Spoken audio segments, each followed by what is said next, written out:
My name is Eugene Cernan. The film is Last Man on the Moon, and I guess I could say it's about my life story. Not a space movie, not a technical movie, but a movie how my dream as a 8 or 10-year-old many years ago turned into a walk on the moon. So I got a call from NASA. This is after the Mercury, the first American astronauts had flown. And they said I didn't volunteer because I didn't think I was qualified. I didn't have enough jet time. I hadn't yet been at test pilot school, which was a basic requirement of NASA. I got a call anyway from the Navy Department. Said, we want to recommend you to NASA. And of course, you know, that started it, and I knew I didn't have a chance. I was competing against several thousand other people. And lo and behold, about 6 months later, I was one of 14 people who were selected to fly in the space program, you know, selected for the space program. Still didn't give me any guarantee that I'd fly.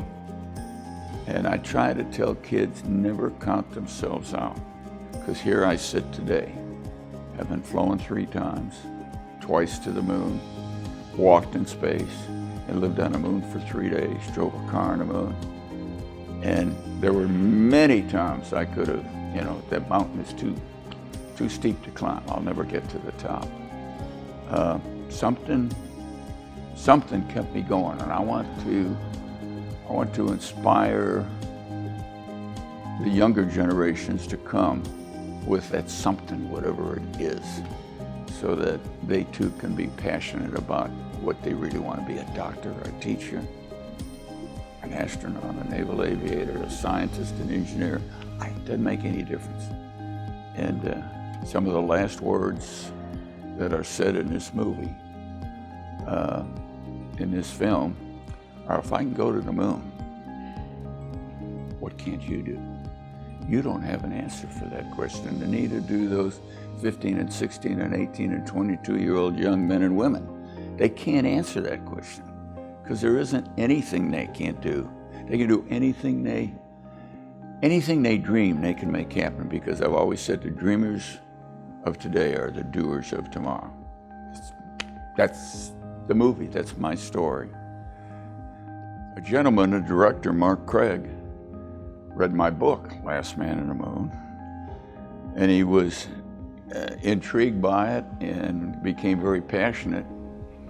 Came to me about 6-8 years ago and said, Captain Cernan, we gotta tell kids about this 10 and 20 years from now. This is a book that has to be read by young kids. You've inspired me, and you've got the opportunity to inspire a lot of young kids to dream and do things they weren't capable of. And I said, okay, and you got some other swampland to sell me, because who wants to make a movie of me? But after 2 or 3 years of he was knocking on my door, came to me with a producer called Mark Stewart, who also read my book and apparently was turned on. But it's a very personal book. It's me talking to you. It's me taking you everywhere I've been.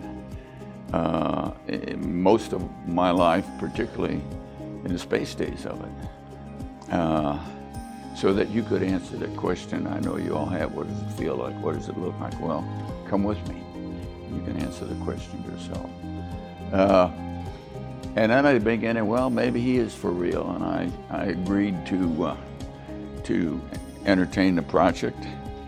Well, you know, I've been very fortunate in my life. Fate has played a great role in what I was able to do, which is far more than a lot of people have dreamed of doing, obviously. I'm grateful. I've taken a lot, and now maybe it's, at my age, now maybe it's an opportunity to give back something. If I can leave this earth again for the last time at some time in the future, I can maybe leave with a smile on my face that I've encouraged one young man or one young woman to become something and do something that they didn't think they were capable of doing. And they only way I can do that perhaps might very well be through this film. My name is Eugene Cernan, and I am NIFF.